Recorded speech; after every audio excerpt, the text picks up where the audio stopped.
أعوذ بالله من الشيطان اللعين الرجيم بسم الله الرحمن الرحيم الحمد لله رب العالمين والصلاة والسلام على سيد الأنبياء وخاتم المرسلين سيدنا ونبينا بالقاسم محمد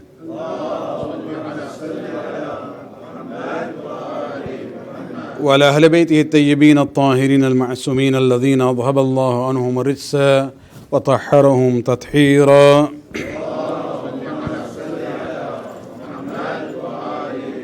واللعنة دائمة الباقية لأعدائهم من الآن إلى قيام يوم الدين. أما بعد, sisters and brothers in Iman, Salamun alaykum wa rahmatullah. This is the holy month of Ramadan. It is Shahrullah, the month of Allah subhanahu wa ta'ala. And as the Prophet said in his famous khutbah welcoming the month of Ramadan, that this is a month in which you are في ضيافة الله, you are the guests of Allah subhanahu wa ta'ala, and He will include you among أهل كرامة الله, those who have been blessed with nobility and karamat of Allah subhanahu wa ta'ala. It is a month which is very much linked to the Quran also. If you look at the passage in Surah Baqarah where Allah subhanahu wa ta'ala has talked about fasting, and it's only in one place in the Quran. There are a few ayat altogether which talks about the philosophy of fasting, the rulings about the fasting, and there Allah subhanahu wa ta'ala also talks about the issue that this is the month which has Laylatul Qadr. This is the month in which Allah subhanahu wa ta'ala, revealed the Quran on the heart of the Prophet. And so when we talk about this issue of, having programs for the Quran and dua, it is not just a cultural issue. If you look at that passage in Surah Baqarah, you will see Allah has talked about dua as well as the Quran in relation to the fasting of the month of Ramadan. Keeping that spirit in mind, for the last I don't know how many years, 20 years maybe, that I've been with you during the month of Ramadan. We always select, different themes from the Quran, and the last few years we have been selecting one surah with the intention of trying to complete that for the 2 weeks that I'm here. For this year, I have selected a surah which is, the name is very scary, don't worry about it. Surah at-Talaq, surah number 65 of the Quran. And this is a surah basically, and the intention is that to go through surah at-Talaq and surah at-Tahrim, which comes after it. Although the way I have been writing down the notes, I don't think we'll be able to go to the second surah, but at least we, concentrate on one surah completely. That should be, alhamdulillah, good enough. Basically, this is a surah which can be divided into two parts. The first 7 ayat deal with the issue of divorce and the laws about divorce. And the other half, basically from 8 to 12, there's only 12 ayat in this surah. It consists of emphasis on the issue that, when Allah subhanahu wa ta'ala talks about the divine commandments, especially in relation to family laws, this is something which is important and it has to be followed. We have this, discussion these days, whether the Quranic laws about family life are relevant to us or not, or is only for the 7th century of the Common Era in the Arabian society where the Prophet lived. This, section of the surah would be an eye-opener for those who have those kinds of, I would say, deviated views about the Quranic laws. Inshallah, we'll get that to the actual surah tomorrow. Today we'll just go through the introduction of the theme. Surah at-Talaq, which came few years after Surah An-Nisa, But interestingly, this is also a surah, it has another name. It is known as the An-Nisa al-Qusra. Qusra, which means the shorter version. So another name of this surah is the shorter Nisa. A very summarized version of Suratun Nisa. And if you look at Suratun Nisa itself, Allah subhanahu wa ta'ala, the name Nisa means women. And the name itself reflects that there are various issues about family life that Allah subhanahu wa ta'ala has talked about it. For example, He starts in the beginning about the issues of how to, take care of the orphans and the issue of multiple marriage, polygyny, not polygamy. And then He talks about inheritance in detail in Surah Nisa. And then you go on to marital relations and the list of women whom you cannot marry. And then Allah subhanahu wa ta'ala talks about the roles and responsibilities of the spouses within the family context. And also, again, going on towards the latter part of it, where Allah subhanahu wa ta'ala talks about marital relationship.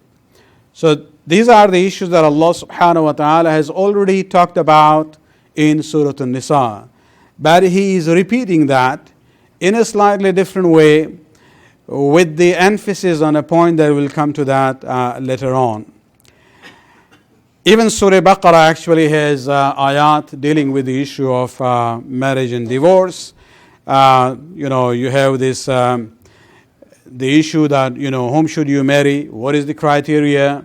What Allah subhanahu wa ta'ala says, it is iman. It is not beauty. It is not wealth. It is nothing but iman and akhlaq of a person, which should be the basis of marriage. And then He talks about marriage relationship. Again in Surah Baqarah we see even the dispute situations between husband and wife. How that should be handled and what are the solutions for it. In Surah Baqarah, Allah subhanahu wa ta'ala also talks about 3 types of divorce. There is talaq, there is khula, there is mubarat.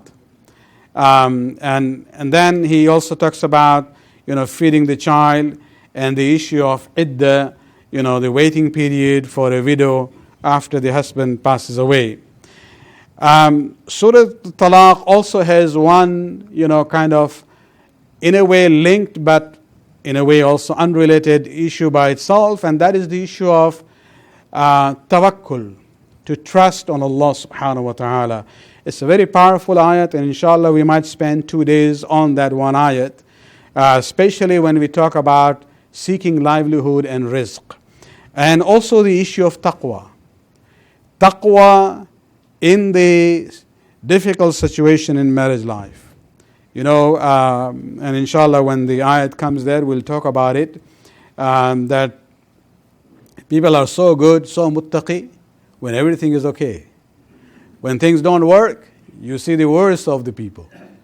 Whereas Allah subhanahu wa ta'ala says, when you have dispute in your family, that is where more taqwa is required, so that you handle that difficult situation based on the taqwa of Allah subhanahu wa ta'ala.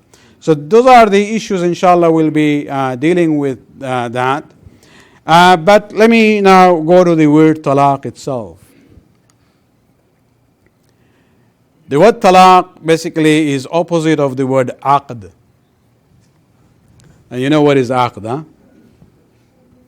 Those who are married, you sure know what is aqd, don't you? Aqd basically means tying 2 things. In this context, it means tying the knot between the 2 couple in marriage. In Islamic laws, aqd also means the link between the buyer and the seller. In the deal that they make, they give and take. That's also known as aqd, uqud in Islam. And interestingly, you will see in the classical division of the sections of Islamic laws in fiqh, the issue of nikah and marriage comes in muamalat, where you have business deals and then there is a whole section about marriage. And the reason is because aqd in business is one thing, and aqd in marriage also is different, but the concept is same. Of course, now we have a different classification of the Islamic laws, where family section is by itself, dealing with marriage, divorce, inheritance, and the issue of raising the children. The opposite of that is talaq. Aqd means tying the knot between the two couple in marriage. Talaq is opposite of that. You are untying it, the knot between the two couple. And so, it is obvious that as far as Islam is concerned, which is the good one? Aqd is considered to be highly recommended deen, sunnah in Islam. And we'll talk more about it later on. Whereas talaq is considered to be the most disliked permission that Allah subhanahu wa ta'ala has given.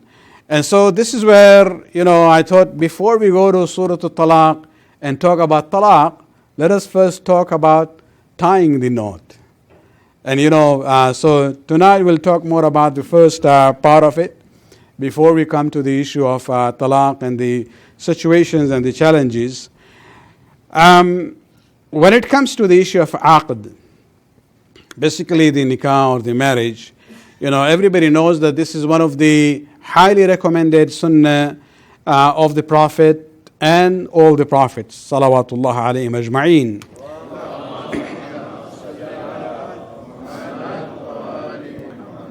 You, in your own nikah, if you're paying attention to the words, the person who was reciting must have recited this very famous hadith where the Prophet says, "An-nikahu min sunnati," nikah is from my sunnah, wa man raghiba an sunnati falaysa minni. And whoever shuns away from my sunnah, he is not from me. And this is something that we have to realize, that it is so strong that the Prophet says, "Laysa minni." He is not a true follower of mine if he does not follow the sunnah. And this is the tradition of all the Anbiya. Unfortunately, in Christianity, marriage is considered to be a barrier in spirituality. Therefore, celibacy is preferred, especially for the priest and those who go into spiritual, training. And they look at the example of Isa ibn Maryam. But our response is very simple. For us, the life of Isa ibn Maryam is not complete yet. Allah has taken him away. Who says that when he comes back, he is not going to get married? The possibility is there. So we cannot look at the example of, earlier part of Isa ibn Maryam and say, because he was celibate, I want to be spiritual and ruhani, so I should also shun marriage. No, we consider marriage to be actually a powerful element in spirituality, provided both the couple are on the same page in understanding the purpose of life. Just one ayat for on this issue. This is from Surah An-Nur, ayat number 32. Again, this is an ayat which is recited in the aqd, in the nikah, following the sunnah of Imam Muhammad Taqi alayhi salatu wasalam.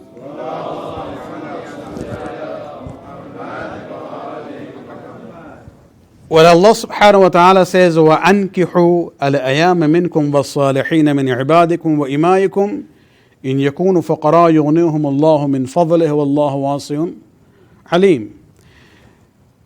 The reason I selected this is because of this first word there.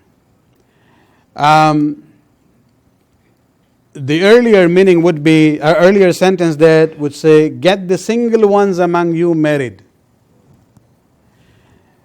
Arabic language is such a, complex language. If you had this, fatha was not there. If the alif was silent, you see at the moment there is a fatha, isn't it? So you are saying, wa ankihu. If the alif was silent, you will read, wankihu. Wankihu would mean that you go and get married to the single ones. So you will say, oh, Maulana, I already married you. You will say, okay, second or third or fourth. We are not talking about that. Here it doesn't say wankihu. It doesn't say you go and get married to the single ones. It is saying wa ankihu. And what that means is that you go and get the single ones from the righteous, men and women, get them married.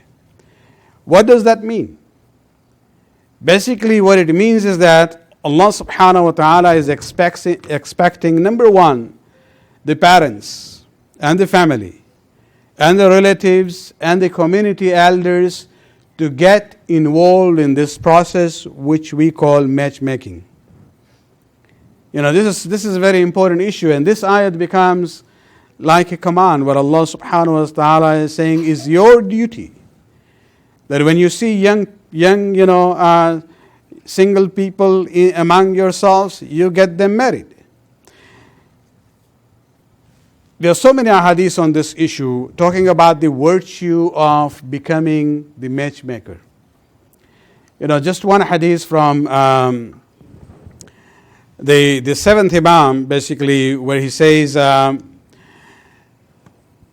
three people will be under the في ظل عرش الله. They will be under the shadow of the throne of Allah subhanahu wa ta'ala on the day of Qiyamah, where there shall be no shadow. And who are those people? Number one, a person who gets his fellow Muslim married, or a person who serves his fellow Muslim, or a person who protects the secrets of a fellow Muslim. Doesn't spill it out. He trusted you with an information in confidence, maintain that confidentiality. And this is where we see that, this issue, wa'ankihu, is considered to be a very important issue in our society. Now, how do we go doing it?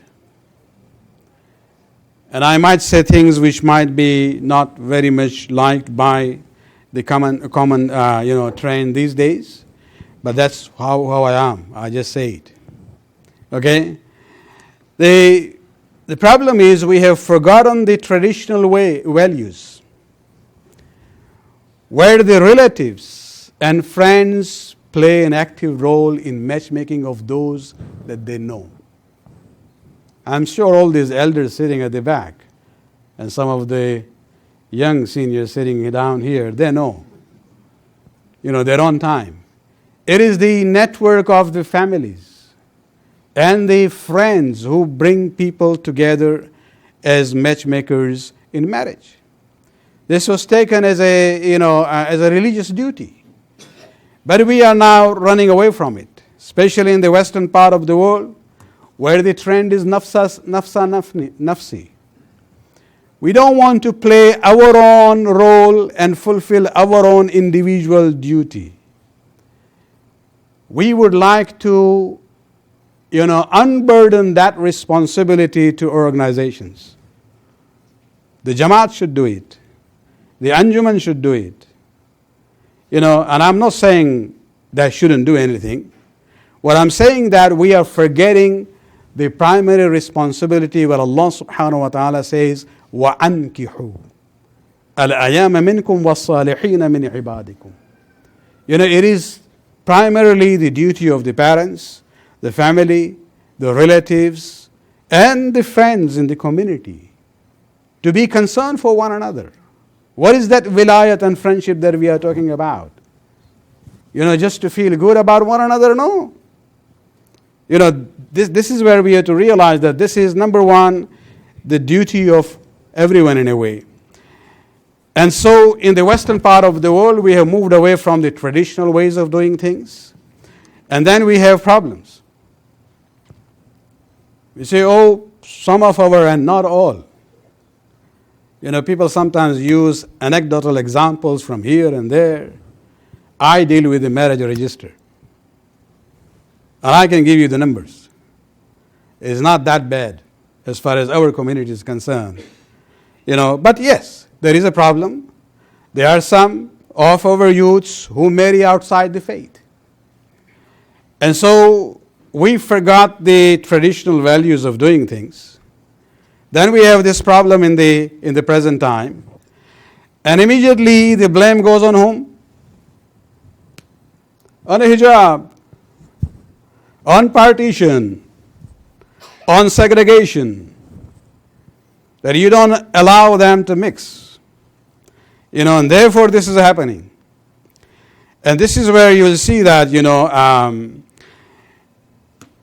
the trend, even among the leaders, unfortunately, all over the world, especially when we are talking about our own communities, the result is that instead of revitalizing the matchmaking committees, or really putting your soul into professionally developing, websites for matchmaking, which can be, really powerful, have the right way of mechanism of doing it.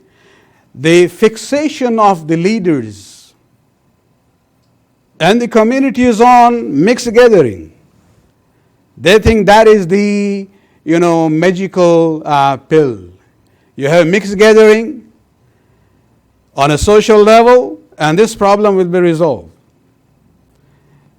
I've lived here 33 years now.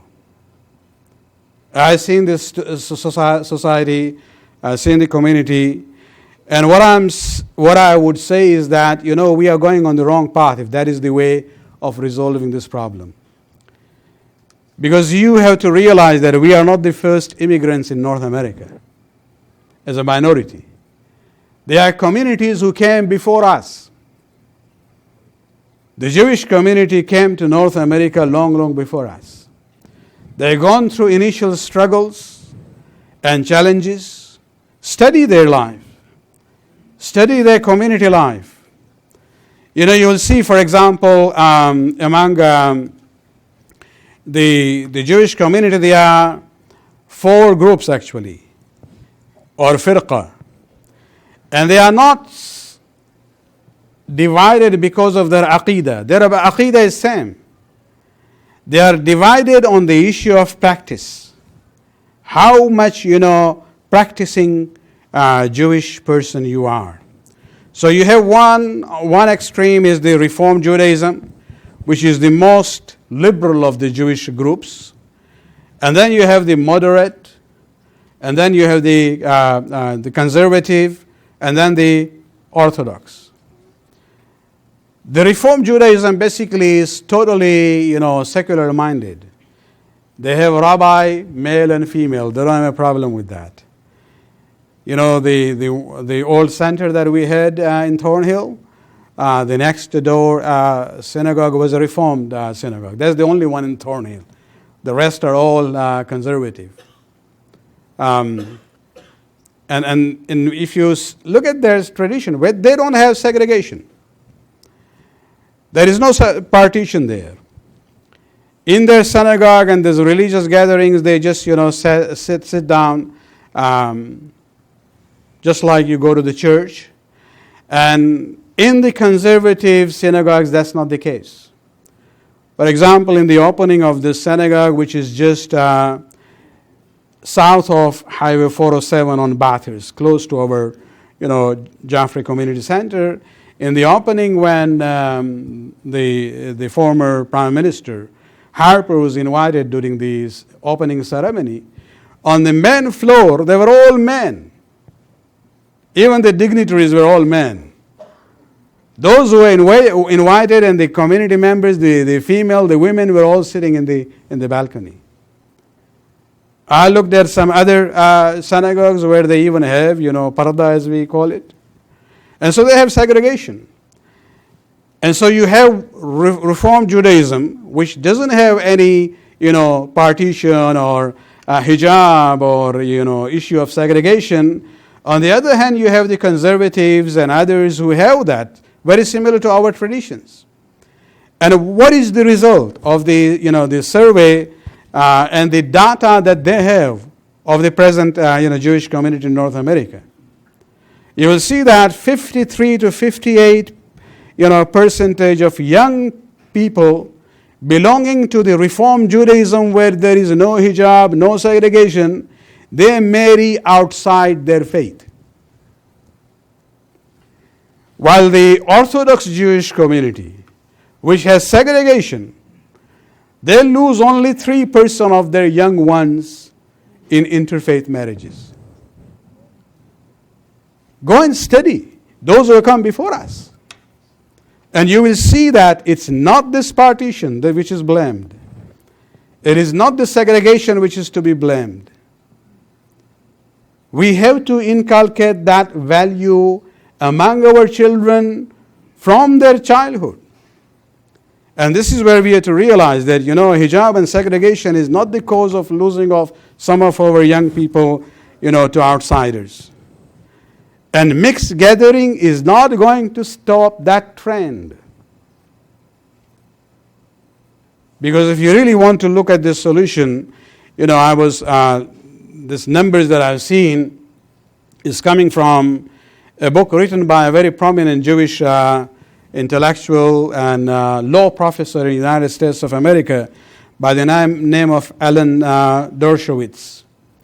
And he has a book called The Vanishing American Jew. He's talking about Reform Judaism. The title is saying The Vanishing American Jew. Vanishing through interfaith marriage with outsiders. And there, he talks about this data, and he says one of the things, he says, I go to different gatherings to talk about these issues. And let me just read one quotation from his book where he says, "As to my audience members who seek advice about how to deal with an impending mixed marriage, my major suggestion is that when the decision to marry has already been made, that is precisely the wrong time to become involved." Sir से पानी ऊपर चला गया है, फिर आपकी आंख खुलती है. It's too late. This is what he's saying. If the decision has already been made by your son or daughter to marry somebody from outside, now you open your eyes and then you're a Maulana, kuch taviz de dein, dua bata dijiye. No, nothing is going to work. There is no magical pill for that. This is where, to continue his quotation, he says, the time to act is both well before any decision has been made and after, and this is where we have to realize that we actually have to change the mindset of our children. Before even they go to university. I get some of these arguments there which are so silly. And everybody repeats it. Even some speakers and intellectuals and leaders of the community, they say, oh Maulana, our youths, when they go to university, they mix, and we tell them, don't mix with, John and Smith or Mary and Jane. Oh, you can go and talk to them and meet them, but you can't marry them. But when you come to masjid, you cannot meet them, you cannot talk to them, and these are the ones you have to marry. So the problem is, you don't want to change the mindset of your child. Why don't you tell your child before even the university age that when you go there, remember that marriage is based on Iman. Why don't you say that according to the ayat of Quran, I as a parent will do whatever is within my power to find somebody. I can't force. Or I'll get others in the family or the circle of friends or the community and the Jamaat involved somehow, where we will be able to bring two people who are of the same Iman and Aqidah, so that they can decide whether they are a good match for themselves or not. Instead of saying that, we say, it's okay for them to meet and see others there, but they can't marry them. And here they can't see, they can't communicate on a social level, and we expect them to, marry. That's not the answer. this is where we have to realize that when we look at the Islamic perspective on this issue, we are followers of Ali bin Abi Talib.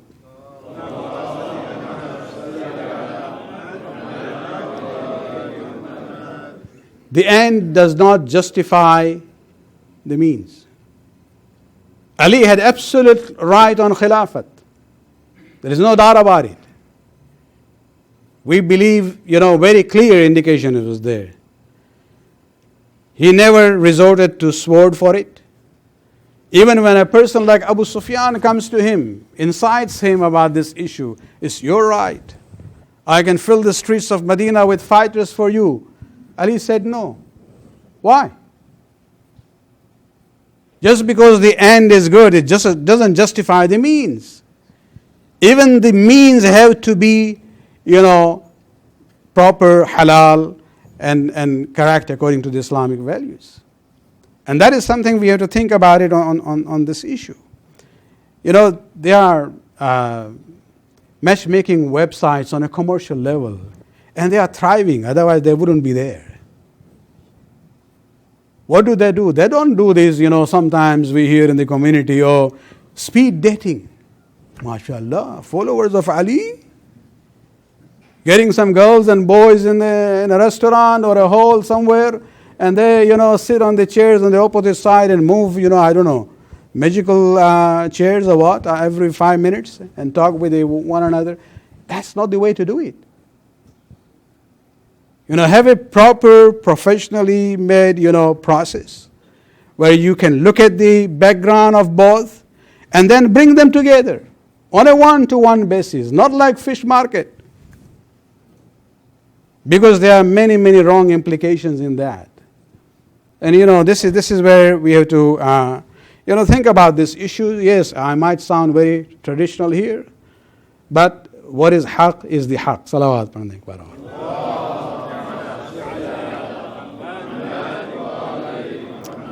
Okay. I just wanted you to forget about your fasting. So let us now go to 3 quiz on the issue of fasting. Number 1. Ahmed's wife is preparing fish biryani for iftar.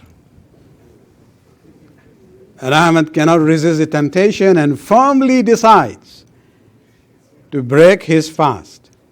So his niyat is gone. And then he actually goes to the kitchen and eats before iftar time.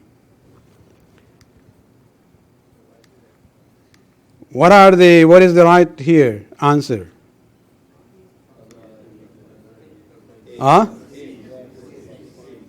Is it A? Why should it be C? Because he did it intentionally. So there is qaza and kafara. Okay. Remember, let us look at another situation, very similar. Now, in this one here, like before, firmly decides to break his fast. He actually goes to the kitchen and then stops himself from eating. It's different from the other one. Other one, he ate. Here, his intention is firm to break the fast, but then he stops from the actual act of eating. So what will be the right answer there? Yes, you? B? Are you sure about it? That's the right answer. Now, but he didn't eat. He didn't eat. Niyat is very important in fasting. One of the requirements of fasting is that your niyat from Fajr to Maghrib should be continuous. Continuous doesn't mean you always think about it and say, qurbatan lillah, qurbatan lillah. It just means that no opposite or contrary niyat should be there. But he already met that niyat that I'm surely going to eat. When you make that niyat, your niyat for fasting has been interrupted there. And so although he still has to go without eating after that, but he has to do qaza. There is no kafara in that case. He will have to do qaza because his niyat was not continuous. Now, this is more tricky. Ahmed's wife is preparing the fish biryani for iftar and the temptation is strong. And so Ahmed lies down on the sofa, closes his eyes, dreams about the fish biryani. So he saved himself in a way. But he actually ate the biryani in the dream.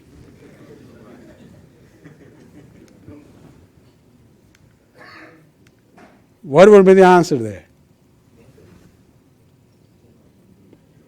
Qaza and pay fidya, or only pay fidya, or qaza and kafara? Huh? B? No, why? It was a dream.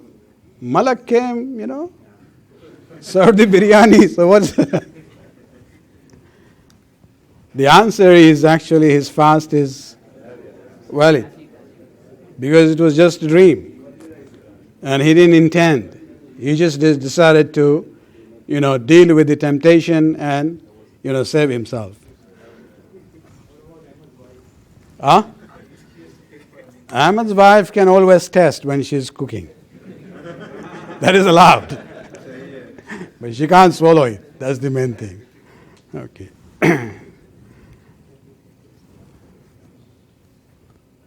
Okay, I think we are close to the Maghrib time. ربنا آتنا في الدنيا حسنة وفي الآخرة حسنة وقنا عذاب النار برحمتك يا أرحم الراحمين.